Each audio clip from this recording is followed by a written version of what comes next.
تمہیں پیدا کیا ہے، اور اس لیے کہ تم سے پہلے لوگوں کو بھی اللہ نے پیدا کیا ہے۔ اور پھر ارشاد فرمایا کہ الذی جعل لکم الارض فراشا،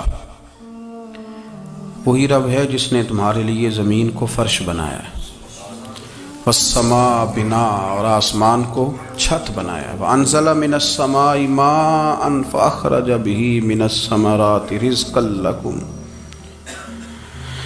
زمین کو فرش بنایا، آسمان کو چھت بنایا، پھر آسمان سے پانی برسایا جس کے ذریعے پھل نکالے، اور وہ بھی کسی اور کے لیے نہیں، رزق لکم، تمہارے رزق کے لیے، وہ بھی تمہارے رزق کے لیے۔ یہ ساری نعمتیں تمہیں دی ہیں، اب فلا تجعلوا للہ اندادا، اب تم اللہ کے ساتھ کسی کو شریک نہ بناؤ، وانتم تعلمون، اور تم جانتے بھی ہو، تمہیں خبر بھی، تمہیں پتہ ہے کہ عبادت اللہ کی کرنی چاہیے، تمہیں پتہ ہے کہ نماز پڑھنی چاہیے، تم جانتے ہو کہ نوافل ادا کرنی چاہیے، تمہیں پتہ ہے کہ سجدے آنکھیں بند کر کے جھوٹ کی زندگی جی کے، اپنے ساتھ بددیانتی کر کے، دھوکہ دے کے، اپنے آپ کو دائیں بائیں، اپنے آپ کو کہیں مصروف رکھ کے کچھ وقت ضائع تو کر لیتے ہو، پر تمہیں پتہ تو ہے نا کہ عبادت اللہ کی کرنی، تمہیں اس کی خبر ہے۔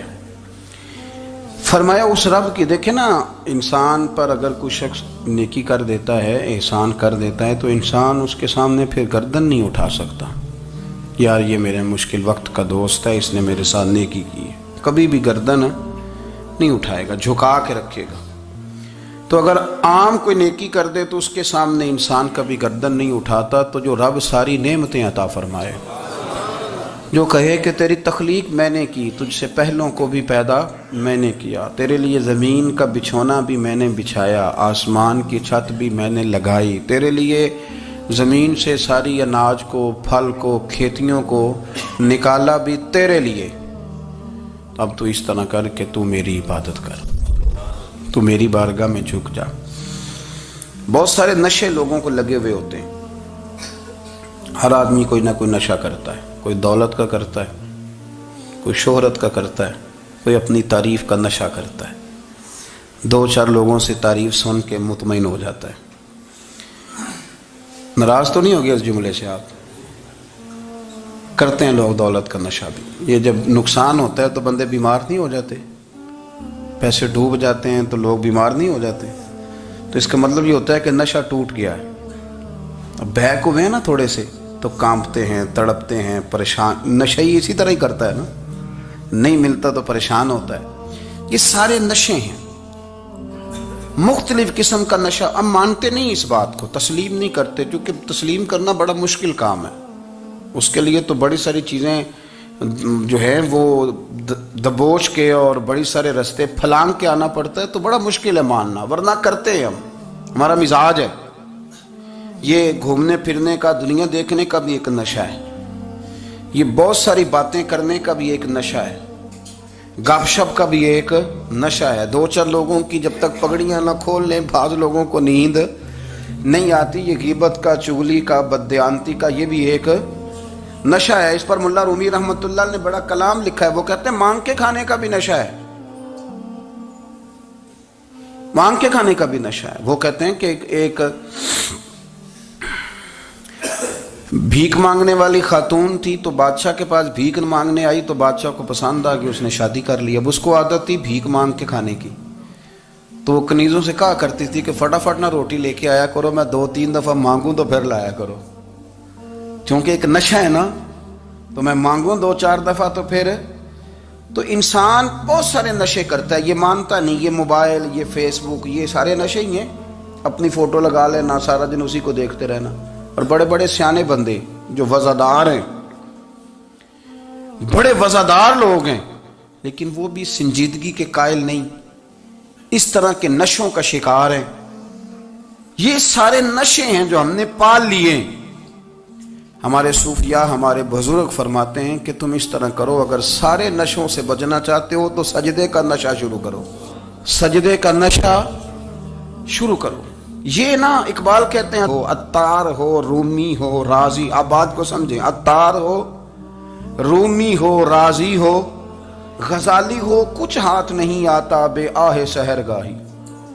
کہتے ہیں بہت بڑا صوفی ہو جیسے فرید الدین عطار تھے، بہت بڑا تصوف کا امام ہو جیسے امام غزالی تھے، بہت بڑا تفسیر کا استاد ہو جیسے امام رازی ہو، عطار ہو رومی ہو رازی ہو غزالی ہو، پر کچھ ہاتھ نہیں آتا بے آہ سحر گاہی۔ اگر سویرے اٹھ کے روتا نہیں نا اللہ کی بارگاہ میں، اگر تہجد نہیں نہ پڑھتا تو کچھ ہاتھ نہیں آتا بے آہ سحر گاہی۔ پھر اس کو کوئی چیز نصیب، میری بات کی سمجھ آ رہی ہے آپ حضرات؟ جب تک آپ سویرے نہیں اٹھتے، آپ اللہ اللہ نہیں کرتے، آپ کو نوافل کا چسکا نہیں، عبادت کا مزہ نہیں، فرمایا میری عبادت کرو، یہ شوق پیدا کرو، میں نے تمہیں پیدا کیا ہے۔ ہم لوگوں کے نشے مختلف نشے، بڑا عجیب رنگ ہے۔ محفل کی صدارت کرنے والے بڑے پیر صاحب، بڑے القابات، اوہو بیچ میں سے بندہ تلاش کرنے سے بھی نہیں مل رہا، اتنے بڑے لقب ہیں اس کے، لیکن وہ سج سنور کے 2.5 گھنٹے بیٹھا رہا محفل میں، اور نماز کا وقت آیا تو اس نے مختصر سی پڑھی، وہ نکل گیا، ہلکے سے سجدے کیے۔ او اتنا بڑا عشق رسول نعت خواں، او ہو کیا بات ہے، اور عشق رسول کا بہت بڑا پیغامبر، بہت بڑا مبلغ، اور بیچارہ سمجھ ہی نہیں سکا کہ اللہ کے رسول نے فرمایا تو نماز پڑھ میری آنکھیں ٹھنڈی ہو جائیں گی۔ تو یہ نشے کے عادی تو ہیں پر حقیقت کے قائل نہیں ہیں۔ یہ بس ٹھیک ہے خوابوں کی دنیا میں لوگ زندہ ہیں، پر جن کو یہ جو نشہ تھا نا عبادت کا، یہ میرے رسول پاک کی چاہت ہے، یہ میرے نبی کریم علیہ السلام کی۔ آپ دیکھیں نا حضور مہینوں جا کے غار حرا میں بیٹھتے، کیا وہاں تبلیغ کرتے تھے؟ کوئی کتاب لکھتے تھے؟ رسول کریم علیہ السلام مہینہ رہتے غار حرا میں، کوئی نہ مجھے دیکھے، کوئی نہ مجھے ملے، حضور یہاں کیا ہے؟ فرمایا میں اپنے رب کی عبادت کروں گا۔ نبی کریم علیہ السلام نے سجدوں کے ساتھ پتھروں اور پہاڑوں کو آباد کر دیا، سجدوں کے ساتھ۔ آپ کا سجدہ آپ کو بہت ساری چیزوں سے چھڑا لیتا ہے، یہ بہت ساری جگہوں سے جھکنے سے بچا لیتا ہے۔ صوفیاء اولیاء یہ کیا کرتے تھے؟ یہ سجدے کا ذوق ہی تو پیدا کرتے تھے، سجدے کا ذوق۔ شاہ عبدالعزیز دباغ رحمۃ اللہ تعالی علیہ اپنے مریدوں سے فرمایا کرتے تھے کہ اگر تم پکے نمازی بن جاؤ نا، تہجد گزار ہو جاؤ، تو میرے پاس آنا جانا چھوڑ دینا۔ عرض کی حضور کیوں؟ فرمایا میں تمہارے اور رب رسول کے راستے میں رکاوٹ نہیں بننا چاہتا، اور میرا مقصود ہے تمہیں وہاں تک پہنچانا، جب پہنچ گئے تو پھر میری ضرورت ختم ہو گئی۔ ہاں کبھی وسوسہ آئے، شک پیدا ہو، تکلیف ہو تو آنا، ورنہ میں نہیں چاہتا کہ میں رکاوٹ بنا رہوں۔ تم اللہ اللہ کرو، اس مالک کو راضی کرو۔ میرے رسول پاک علیہ وسلم نے فرمایا بندہ اللہ کے سب سے قریب اس وقت ہوتا ہے جب وہ سجدے کی حالت میں ہوتا ہے۔ کس کے قریب ہوتا ہے؟ اللہ کے سب سے قریب ہوتا ہے، وہ بڑا نیڑے ہے رب کے، بڑا قریب ہے، اس لیے کہ وہ حالت سجدہ میں، وہ جب سجدے کرتا ہے نا اس کی بارگاہ میں جب جھک جاتا ہے۔ آپ ذرا سجدے کی کیفیت دیکھیں نا، زبان بھی یہاں ہے، آنکھ بھی یہاں ہے، کان بھی، عقل بھی ساری، اس نے سارا کچھ رکھ دیا سجدے میں۔ آپ وہ کبھی پیچھے جائیں تو دیہاتوں میں کہا جاتا تھا ناک سے نکیریں نکالو، بہت بڑی سزا ہوتی تھی نا، ناک سے نکیریں نکالو، بڑی سزا ہوتی تھی۔ تو اس نے کہا مالک مجھے کسی نے کہا نہیں، پر دیکھنا میں نے رکھ دی ساری عقل سجدے میں، اور رکھ کے کہا کیا؟ سبحان ربی یا اللہ میں پست ہوں تو اعلیٰ ہے، اللہ تو میرا رب ہے اور تو سب سے اعلیٰ اتنا۔ اور فرمایا جب یہ اس کیفیت میں ہوتا ہے تو پھر یہ اپنے رب کے قریب ہوتا ہے۔ کثرت عبادت، نوافل۔ ہمارے ہاں عمرے کی قرآن اندازی محفلوں پہ ہونے لگ گئی ہے، حالانکہ حدیث سے ثابت نہیں۔ میں دوستوں سے کہتا ہوں جائز ہے، کرنی چاہیے، عمرے کی قرآن اندازی جائز ہے، پر کسی حدیث میں نہیں آئی کہ قرآن اندازی کرو عمرہ کرو۔ حدیث میں قرآن اندازی یہ آئی ہے کہ نبی پاک علیہ السلام نے فرمایا تمہیں پتہ چل جائے نا پہلی صف کا ثواب کتنا ہے، تم قرآن اندازی کرو۔ عمرے کی قرآن اندازی کا تو پوسٹر چھپتا ہے، تو یہ والی قرآن اندازی کب ہونی ہے؟ ہونی چاہیے کہ نہیں؟ حضور نے فرمایا تمہیں پتہ چلے کہ اس کا ثواب کتنا تو تم قرآن اندازی کرو، تم قرآن ڈالو۔ جب آپ نماز پڑھ رہے ہوتے ہیں، جب آپ کا مصلی آباد ہوتا ہے، صلاح الدین ایوبی ایک بزرگ سے ملاقات ہو گئی، بیت المقدس پر قبضہ تھا عیسائیوں کا، تو صلاح الدین بڑے پریشان تھے۔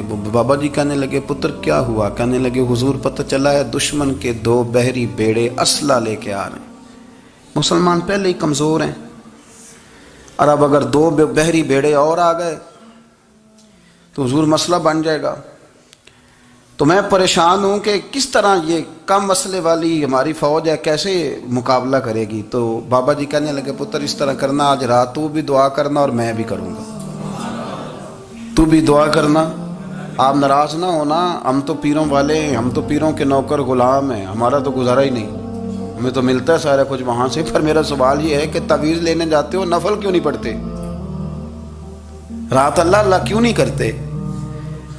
یہ بھی تو ہمارے بزرگوں کا ہی طریقہ ہے، انہوں نے تو ہمیں سکھایا ہے۔ صلاح الدین ایوبی سے بزرگوں نے کہا کہ رات آج نا اللہ اللہ کرنا، تو میں تیرے لیے دعا کروں گا، تو بھی دعا کرنا۔ تو بندہ جب دکھی ہوتا ہے تو سجدہ کرتا ہے تو پھر ہی تو مصلی بھیگ جاتا ہے، پھر ہی تو مزہ آتا ہے۔ سکھی بندہ تو کعبے جا کے نہیں روتا، دکھی تھے، تکلیف تھی، تو سر رکھا سجدے میں تو تڑپ گئے۔ اور وہ بابا جی کہتے ہیں میں مسجد آیا تو صلاح الدین چیخے مار کے رو رہا تھا اور کہہ رہا تھا مالک میں کوئی اپنی شان کے لیے تو نہیں نہ لڑ رہا، اللہ کو میں کوئی قبضوں کے لیے تو نہیں لڑ رہا، مالک تیرے لیے لڑ رہا ہوں، مجھے بے آبرو نہ کرنا، میری مدد فرمانا۔ کہتے ہیں میں آیا تھا کہ مسجد میں دعا کروں گا، پر صلاح الدین ایوبی کو روتے دیکھا تو میں لوٹ گیا۔ تو سویرے صلاح الدین ملے تو بڑے خوش تھے۔ میں نے کہا پتر کیا ہوا؟ کہنے لگے حضور وہ بحری بیڑے 2 آ رہے تھے نا اسلحہ لے کے، دونوں ڈوب گئے پانی میں ڈوب گئے۔ تو بابا جی کہنے لگے صلاح الدین وہ پانی میں نہیں ڈوبے، وہ تیرے آنسوؤں میں ڈوب گئے، وہ غرق ہو گئے، وہ جو تو نے مصلی بات کیا تو وہ تیرے آنسوؤں میں ڈوب گئے، وہ غرق ہو گئے، وہ تباہ، اتنے قیمتی تھے تیرے آنسو کے بہا لے گئے دشمن کے بحری بیڑوں کو۔ میرے بھائی ٹھیک ہو گیا جی، میرے عزیز سمجھ لیں اس بات کو ہمیشہ کے لیے، اور اس پر غور کر لیں اچھے طریقے سے کہ میرے رسول کریم سید عالم صلی اللہ علیہ وسلم نے نا ہماری توجہ دلائی، حضور نے ہمیں بتلایا، ہمارا ذوق بڑھایا عبادت کی طرف۔ ایک صحابی تھے حضرت ابو فاطمہ رضی اللہ تعالیٰ عنہ، یہ ترمذی شریف کی حدیث ہے۔ نبی پاک علیہ السلام نے فرمایا ابو فاطمہ قیامت کے دن مجھ سے جلدی ملنا چاہتے ہو کہ دیر کے ساتھ؟ تو کہنے لگے حضور کون ہوگا جو دیر سے ملنا چاہے گا، ہم نے تو جان دے دی وعدہ دیدار پر۔ اعلیٰ حضرت فرماتے ہیں جان دے دی وعدہ اور نقد اپنا دام ہو ہی جائے گا۔ مجھے لگتا ہے کہ یہ سودا نقد و نقد ہو جانا ہے، چونکہ ہم نے جان دے دی وعدہ دیدار پر۔ آپ نے وعدہ کیا تھا کہ مریں گے تو پھر زیارت ہوگی، تو مر گئے ہم زیارت کی خاطر۔ جان دے دی وعدہ دیدار پر تو نقد اپنا دام ہو ہی جائے گا۔ اے رضا ہر کام کا ایک وقت ہے، دل کو بھی آرام ہو ہی جائے گا۔ تو حضرت ابو فاطمہ رضی اللہ تعالیٰ عنہ سے نبی پاک صلی اللہ علیہ وسلم نے فرمایا جلدی ملنا چاہتے ہو کہ دیر سے؟ عرض کی حضور فٹافٹ ملنا ہے، میں نے قیامت کے دن آپ سے جلدی ملنا ہے۔ تو نبی پاک علیہ السلام نے فرمایا پھر اس طرح کرنا، دنیا میں رہ کے سجدے زیادہ کرنا، پھر سجدے زیادہ کرنا، قیامت میں ملاقات جلدی ہو جائے گی، قرب ملے گا تمہیں۔ اپنے بچوں کے اندر دیکھیں نا، ہم شوق پیدا کرتے ہیں، ہمیں صحیح لفظ نہیں بولنے آتے پر ہم بچوں میں شوق پیدا کرتے ہیں کہ پتر ڈاکٹر بن جائے گا تو بڑا نفع کرے گا، تو لوگوں کی خدمت کرے گا، ملک و ملت کی خدمت کرے گا، تیرے ابا کا نام روشن ہوگا، تیرے دادا کی تعریفیں ہوں گی۔ ہم یہ ذوق پیدا کرتے ہیں، ہم اپنے نوجوانوں کے اندر یہ فکر پیدا کرتے ہیں، انہیں ہم سمجھاتے ہیں کہ میاں جب تم پڑھو گے، محنت کرو گے تو فلاں آدمی کی طرح تمہارا نام ہوگا۔ یہ جتنا ذوق ہم بچوں کے اندر ان چیزوں کا پیدا کرتے، ہمیں حکم ہے کسی طرح ہم ذوق پیدا کریں کہ پتر نماز پڑھے گا تو اللہ راضی ہو جائے گا، تو سجدہ کرے گا۔ دیکھیں نا میرے رسول کریم علیہ السلام نے فرمایا 7 سال کے بچے کو مسجد لے کے جاؤ، یعنی اسے شوق دلاؤ، اس کے اندر یہ خاصیت پیدا کرو کہ اس کا دل کرے مسجد میں جانے کو، اس کے اندر یہ خصوصیات لاؤ کہ وہ ہمارے ہاں نا ہر چیز کو پروموٹ کیا جا رہا ہے، ہر چیز کو یعنی سر سنگیت سکھانے کے لیے اکیڈمیاں بن گئی، ہر شے پروموٹ ہو رہی ہے، عبادت کا جذبہ کم ہوتا جا رہا ہے، اللہ اللہ کا ذوق ہمارے اندر نہیں رہا۔ اور اتنا مشکل ہم نے اپنے لیے بنا لیا ہے کہ وہ بندہ جو بڑی زبردست مذہبی گفتگو کر رہا تھا اور تگڑی بات کر رہا تھا، کیا بات ہے، لیکن نماز کے بارے میں کمزوری دکھا جاتا ہے، نوافل کے بارے میں وہ چپکے سے نکل جاتا ہے۔ امام احمد بن حنبل رحمۃ اللہ تعالی علیہ، مسند امام احمد بن حنبل 14 جلدوں میں ہے مارکیٹ میں، اور مجھے تو خیر پسند ہی بڑی ہے، میں نے تو کئی دفعہ پڑھی ہے۔ اور کیا بات ہے امام احمد بن حنبل کی، کیسے تگڑے قسم کے محدث تھے اور اللہ نے کتنا انہیں اعزاز عطا فرمایا ہوا تھا۔ یہ کوڑے بھی کھاتے تھے دین کی خاطر، سارا کرتا لہو سے بھر بھی جایا کرتا تھا، بڑا اعزاز والا شخص تھے، بڑے اعزاز والے، حدیثیں جمع کرنا، حدیثیں لکھنا، حدیث پڑھانا، سارا دن رہتے تھے۔ کہہ سکتے تھے کہ میں کر تو رہا ہوں کام، اور حدیث بھی موجود ہے کہ عالم عابد سے افضل ہوتا ہے، پر اس کے باوجود امام احمد بن حنبل رحمۃ اللہ علیہ 300 نفل فرض نمازوں کے علاوہ پڑھا کرتے تھے، 300 نوافل روز پڑھا کرتے تھے۔ ان کے بیٹے نے کہا ابا جی مکان خریدنا ہے تو وہ جگہ کہاں کر کے لوں، بہت ساری آبادیاں، تو فرمایا پتر وہاں لینا جہاں مسجد قریب ہو۔ میرے رسول کریم سید عالم صلی اللہ علیہ وسلم اتنا پسند کرتے مسجد کو، اتنا پسند کرتے نماز کو، کہ رسول کریم صلی اللہ علیہ وسلم تہجد کی نماز بھی پڑھتے، پھر حضور فجر کی نماز بھی پڑھتے، نبی پاک وتر کو الگ کر کے پڑھتے، عشاء کے ساتھ نہیں پڑھتے۔ یہ تو ہم اس لیے اجازت دی ہمارے بزرگوں نے کہ بعد میں اٹھے گا کون علیحدہ وتر پڑھنے کے لیے، عشاء کے ساتھ پڑھ لے۔ وتر پڑھتے، تہجد پڑھتے، فجر پڑھتے، اشراق پڑھتے، چاشت پڑھتے، پھر مغرب کی نماز کے بعد 6 رکعت اوابین پڑھتے، پھر رات کو صلاۃ اللیل پڑھتے۔ سیدہ عائشہ صدیقہ کہتی ہیں زمانہ سو جاتا اور میرے رسول مصلی بچھا کے کھڑے ہو جاتے۔ او یار کھیتی باڑی کر کے نہیں، محنت مزدوری کر کے نہیں، جناب عائشہ کہتی ہیں میں یہ بھی دیکھتی کہ حضور ایک آیت شروع کرتے تو ساری رات اسی کو پڑھتے، اور میری نظر جاتی تو قدم مبارک پہ ورم آ جاتا۔ یار نماز پڑھ کے اتنی مشقت کر کے، اتنی جد و جہد کر کے ورم آ گیا، یا رسول اللہ اتنی محنت کیوں کرتے ہو؟ فرمایا افلا اکون عبدا شکورا، کیا میں اپنے رب کا شکر گزار بندہ نہ بنوں؟ صحابہ کا ذوق عبادتوں کا، ریاضتوں کا، تلاوتوں کا، طبیعت ہے ان کی، وہ ایک دوسرے کو، حضرت مولا علی شیر خدا کرم اللہ تعالی وجہہ الکریم کے زمانے میں روم کے بادشاہ نے کہا یار یہ مسلمانوں کا پتہ تو کرو، یہ آخر کیوں اتنے زیادہ مجاہد ہیں؟ اس زمانے میں جاسوس بھیجنے کا مزاج تھا، اب تو جاسوس پکڑا جاتا ہے، اب تو جاسوس، اور جاسوسی کا شوق ویسے آج بھی ہے۔ عرض کروں تھوڑی سی بات اس عنوان سے، پتہ کیا ہمارا مسئلہ ہے؟ ہم جہاں جاتے ہیں نا وہاں تھوڑی خوشبو سونگنے کی کوشش کرتے ہیں، وہ کیا ہے تو یہ کیا ہے تو ادھر کیا ہے تو تھوڑا سا ادھر کیا ہے۔ میرے رسول پاک پڑھیے درود شریف، سارے پڑھیے ذرا زور سے، صلی اللہ تعالی۔ نبی پاک علیہ السلام نے فرمایا جاسوسی نہ کرنا ورنہ تم بندوں کو خراب کر دو گے، اور فرمایا اس طرح نہ ہو کہ تم کسی کے آپ کھول نہ نکلو تو تمہارے پہلے کھول جائیں۔ یہ جو ذوق ہے نا یہ ختم کریں، چھوڑیں، مطلب آپ کس چکر میں پڑے ہوئے ہیں، اتنی زیادہ توجہ کرنے کی کیا ضرورت ہے؟ اپنے کام سے کام رکھیں، اس میں بندہ تھوڑا سا نا آسان رہتا ہے۔ یہ جو بہت زیادہ ٹٹولنے والے لوگ ہوتے ہیں نا وہ بےچارے پھر عمر ٹٹولتے ہی گزار دیتے ہیں، اس لیے کہ مزاج ہی بہت پکا ہے، گوری کا منہ کھول کے اندر تک ہاتھ ڈالنا، تو پھر کئی دفعہ سامنے سے بچھو بھی لڑ جاتا ہے، خرابی ہوتی ہے۔ تو جاسوسی کی جاتی تھی، اس نے بھی جاسوس بھیجے، کیونکہ قبیلوں کے لوگ تھے، کچھ مسلم کچھ کافر، پہچانے نہیں جاتے تھے لوگ، تو کچھ لوگ اس نے بھیجے، انہوں نے آ کے نا تحقیق کی، ریسرچ کری کہ آخر ماجرا کیا ہے، تو واپس جا کے انہوں نے رپورٹ دی نا روم کے بادشاہ کو۔ اس رپورٹ کا ایک جملہ بڑا شاندار ہے، وہ کہنے لگا بادشاہ ہمیں مسلمانوں کی کوئی سمجھ نہیں آئی، ہمیں کوئی سمجھ نہیں آئی۔ انہوں نے کہا کیوں نہیں سمجھ آئی؟ کہنے لگے یار عجیب بندے ہیں، جب رات مصلے پہ بیٹھتے ہیں تو یوں لگتا ہے ان کا دنیا سے رشتہ ہی کوئی نہیں، کوئی کسی کو نہیں جانتا، کوئی اپنے دکھ سنا کے رو رہا ہے، کوئی اپنی بات کر کے رو رہا ہے، لگتا ہے کہ ان کا کوئی رشتہ ہے ہی نہیں جب مصلے پہ بیٹھتے ہیں۔ اور فرمایا جب سویرے یہ جہاد کرنے نکلتے ہیں تو لگتا ہے ان سے زیادہ دلیر ہی کوئی نہیں۔ حالانکہ جو مسلوں پہ رونے دھونے کے لوگ ہوتے ہیں وہ کئی دفعہ جہاد میں کام نہیں کرتے، لیکن عجیب لوگ ہیں کہ رات کے راہب ہیں، دن کے مجاہد ہیں، کوئی سمجھ نہیں آتی۔ میرے عزیز، ان لوگوں نے مسلح آباد کر کے رکھا، تلاوتیں ان کا ذوق رہی، منظر روز پڑھنا، اسباق پڑھنا، وظائف پڑھنا، یہ ان کا ذوق رہا۔ اعلیٰ حضرت بریلوی رحمت اللہ نے 1000 کتاب لکھی ہے، لیکن الوظیفۃ الکریمہ کے نام سے جو وہ صبح و شام وظائف پڑھتے تھے وہ الگ انہوں نے ان کو بیان کیا، پابندی کے ساتھ اپنی اللہ اللہ کرتے تھے۔ شیخ شہاب الدین سہروردی رحمت اللہ علیہ، اس پر ایک بندے نے اعتراض کیا، اس نے کہا جی آپ کس قسم کے صوفی ہیں، مرید بیٹھے ہیں اور آپ وہاں نفل پڑھ رہے ہیں؟ یہ بھی بڑا مسئلہ ہوتا ہے نا، جو بندہ ملنے آتا ہے وہ اپنے ٹائم کے حساب سے آتا ہے، اور پھر اس کا یہ بھی خیال ہوتا ہے کہ پیر صاحب جو ہیں وہ چونکہ درویش ہیں تو نہ انہیں روٹی کھانی چاہیے نہ سونا چاہیے، چونکہ وہ درویش ہیں، اور ہم چونکہ درویشوں کے ماننے والے ہیں لہذا ہمارا یہ طریقہ ہونا چاہیے کہ جیسے ہم کہیں درویش ویسے ہی کر جائے۔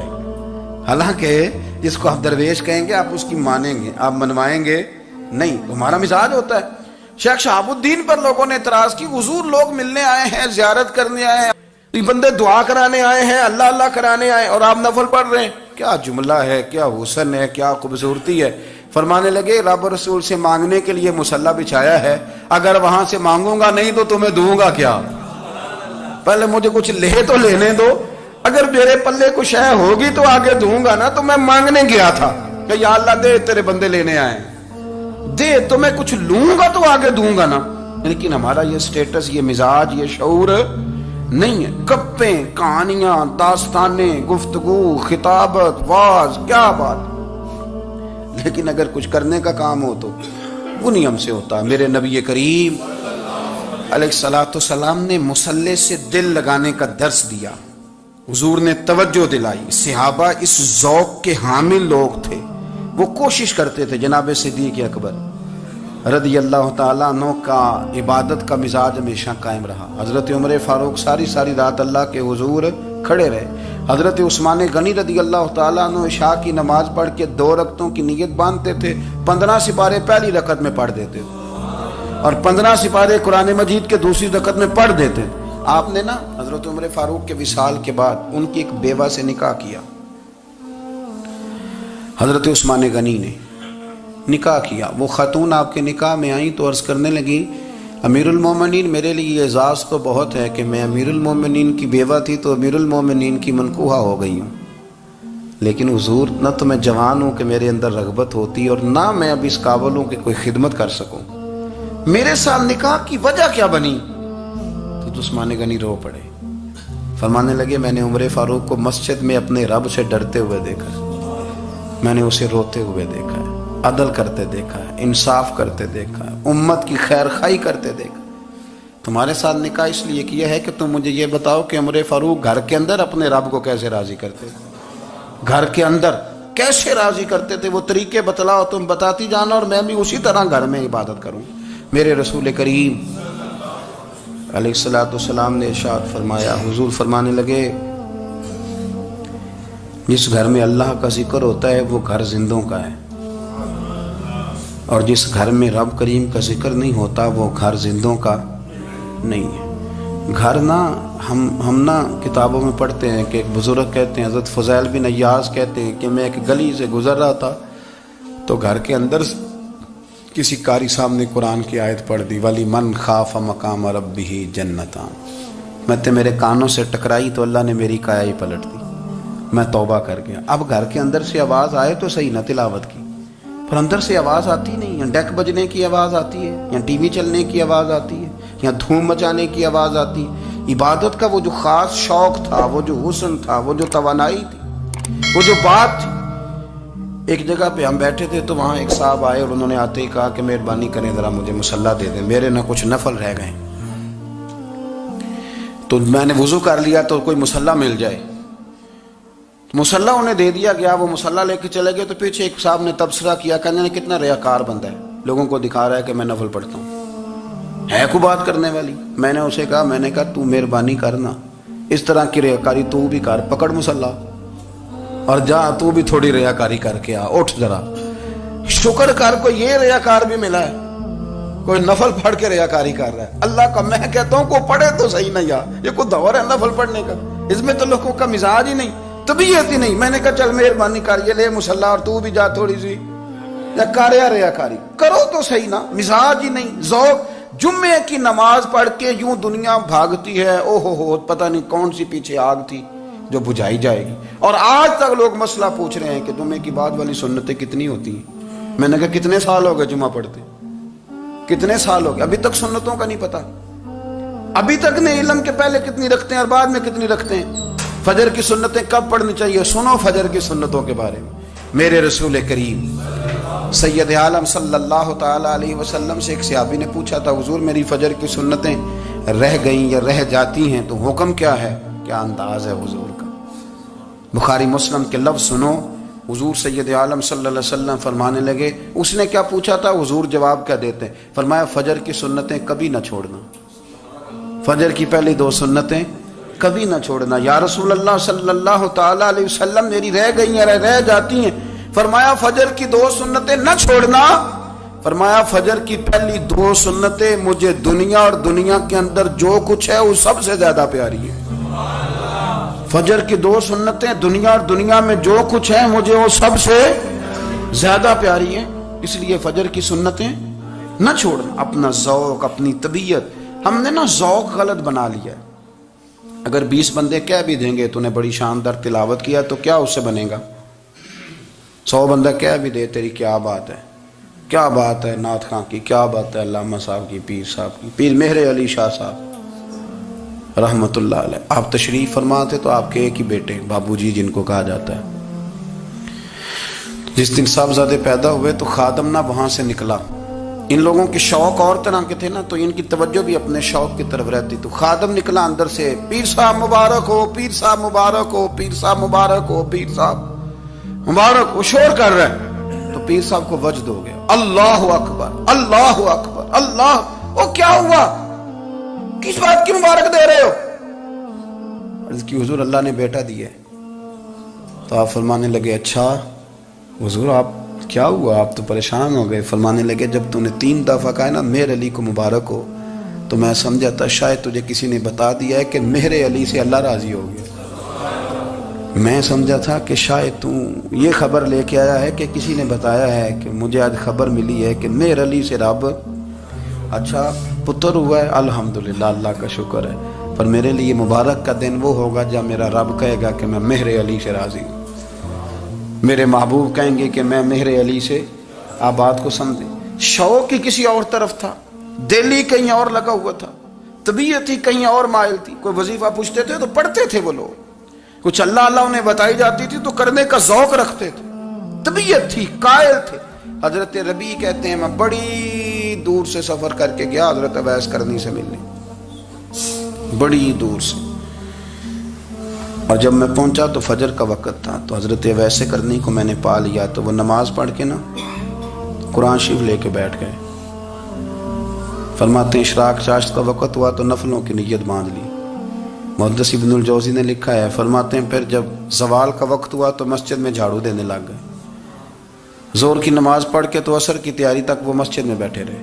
اور میرے نبی پاک علیہ السلام نے فرمایا جو نماز کے انتظار میں بیٹھا ہو وہ نماز ہی میں ہے, وہ نماز ہی میں ہے. فرمایا میری دنیا میری امت کی جو رہبانیت ہے نا وہ اتنی ہے کہ نماز کا انتظار کرے. اذان کے بعد نماز کا یہ راہب ہے, یہ اس وقت چھوڑ کے بیٹھے ہیں سارا کچھ. فرماتے ہیں عصر تک انہوں نے اللہ اللہ کی, پھر مغرب تک کی, عشاء کی نماز ہوئی تو نماز پڑھی تو وہ تھک گئے. اب مجھے وہ فارغ ہوں مصلی چھوڑے تو میں ملاقات کروں نا. یہ آپ حیران نہ ہو کہ اتنی دیر بندہ کیسے اللہ اللہ کر, ہم نے کی نہیں نا اس لیے ہم پریشان ہیں. جو عادی ہوتے ہیں وہ کر بھی لیتے ہیں. وہ یہ کام, میری بات کی سمجھ آ رہی ہے, جب جاتے ہو کسی دفتر میں تو 8 گھنٹے کھڑے رہ لیتے ہو نا, مجبوری ہوتی ہے تو کھڑے رہا جا سکتا ہے. پاسپورٹ کے دفتر بولیے, امیگریشن کی لائنوں میں, اور میں نے تو ایمبیسیوں میں بندے 12 گھنٹے پہلے جا کے کھڑے دیکھے, رہ لیتے ہیں کھڑے. تو اگر ان کاموں کے لیے رہا جاتا ہے تو اللہ رسول کے لیے بھی کھڑے رہا جا سکتا ہے. تو فرمانے لگے کہ جب عشاء کی نماز کے بعد آخر انسان تھے, تھک گئے, نیند کا غلبہ ہوا تو تھوڑی ایسے آنکھ بند ہوئی تو کھولی تو رونے لگے. حضرت ویسے کر دیا، رو کے کہنے لگے مالک مجھے غافل تو نہ کر، ابھی میں نے کیا بھی کچھ نہیں، دن ختم ہو گیا، کوئی نفل نہیں، کوئی اللہ اللہ نہیں، اللہ مجھے غافل نہ کر، میری مدد فرما۔ فرماتے ہیں جب وہ روئے تو میرے ساتھ جو شخص تھا میں نے کہا اٹھو چلیں، کہنے لگا حضور ملنا نہیں، فرمایا جو میں لینے آیا تھا وہ مجھے مل گیا ہے، جو میں ان سے سیکھنے آیا تھا وہ مجھے نصیب ہو گیا، اب اور میں نے کیا لینا، ختم ہو گئی بات، اٹھو چلیں۔ اللہ کے بندوں نے حضرت ربیہ بن کعب اسلمی رضی اللہ تعالیٰ عنہ فرماتے ہیں، کہتے ہیں جب بنو قریظہ اور بنو نذیر یہودیوں کے ساتھ حضور علیہ السلام نے جنگ کا اعلان فرمایا تو وہ دشمن ہو گئے، ہمیں خطرہ تھا کہ وہ رات کو کہیں محبوب کو تکلیف نہ دیں، تو کچھ لوگ نا تلواریں لے کے نبی پاک کے دروازے پہ پہرے داری کرتے تھے۔ گن مین رکھنا حرام نہیں، اگر کسی کو واقعی خطرہ ہو تو اس کے لیے سنت بھی ہے۔ حضرت علی المرتضیٰ تلوار لے کے حضور کے گھر کا پہرا دیتے تھے۔ حضرت ربیہ بن کعب اسلمی رضی اللہ تعالیٰ عنہ فرماتے ہیں کہ رات میری ڈیوٹی تھی کہ میں حضور کے گھر کا پہرا دوں گا، تو فرماتے ہیں میں باہر سن رہا تھا، ساری رات ہی میرے نبی پاک نے اللہ کی تسبیح پڑھی، ساری رات، کبھی تسبیح، کبھی تحلیل، کبھی تحمید، کبھی تکبیر، ساری رات۔ فرماتے ہیں ساری رات حضور پڑھتے رہے اور ساری رات ہی میں سنتا رہا، مجھے اونگ آ گئی، میری آنکھ لگ گئی، حضور ابھی پڑھ رہے تھے، میں تھک کے سو گیا، اور فرماتے ہیں جب میری آنکھ دوبارہ سے کھلی تو میرے کانوں میں پھر کوئی چیز گونجی، تو میں نے کان لگایا تو میرے حبیب ابھی بھی اللہ کو یاد کر رہے، ساری رات حضور رب کی عبادت کرتے، اسی لیے تو کہا یا ایھا المزمل قم اللیل الا قلیلا، حبیب ساری رات تو نہ جاگا گا، تھوڑا آرام بھی کر لیے گا۔ میرے بھائی اپنا مصلی، اپنی عبادات، اپنے وظائف، اللہ اللہ جو آپ نے کسی سے سیکھی ہے اس کو کبھی کمزور نہ ہونے دیں۔ شجرہ شریف جو کسی بزرگ سے آپ لے لیتے ہیں تو کیا رسم ہے کوئی؟ اس پہ کچھ لکھا ہوتا ہے، وہ پڑھنے کے لیے دیا جاتا ہے، اس پہ لکھا ہوتا ہے کہ یہ اللہ اللہ آپ نے کرنی ہے۔ ساری زندگی کسی اسکول میں داخل ہو گئے اور وہاں جا کے آپ نصاب ہی نہ پڑھیں، کتاب ہی نہ کھولیں تو پاس ہو جائیں گے؟ وہ کہتے ہیں میں 20 سال جاتا رہا ملا کچھ نہیں، تو آپ نے لیا کیا ہے؟ ایک اتنی سی کتاب تھی، اس کو تو کھول کے آپ دیکھ نہیں سکے، اس کے وظائف تک تو رسائی نہ ہوئی، اس لیے کہ اللہ اللہ کرنا مشکل ہے اور تصویر کھنچانا یہ آسان کام ہے۔ تو جو آسان ہے اس طرف ہماری توجہ لگی رہتی ہے اور جو مشکل ہے اس طرف ہم ذوق پیدا نہیں کرتے۔ یا ایھا الناس اعبدوا ربکم الذی خلقکم والذین من قبلکم لعلکم تتقون، اے لوگوں اس رب کی عبادت کرو جس نے تمہیں پیدا کیا اور تم سے پہلوں کو پیدا کیا۔ چڑ گیا کجلا اڑ گئی لالی،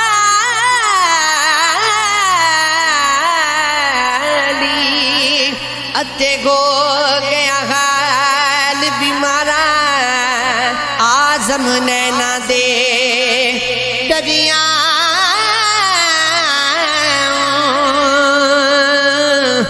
لگا پانی ملن پیارا،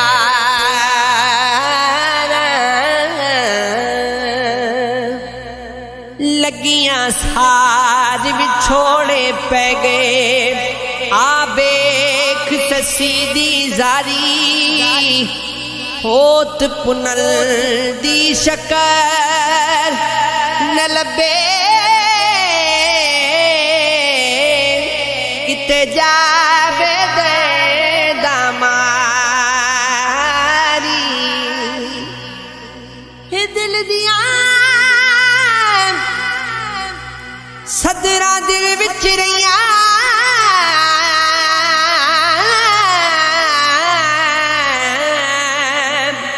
ڈٹھا یار نہ جاندی باری، آزم ایک پل غافل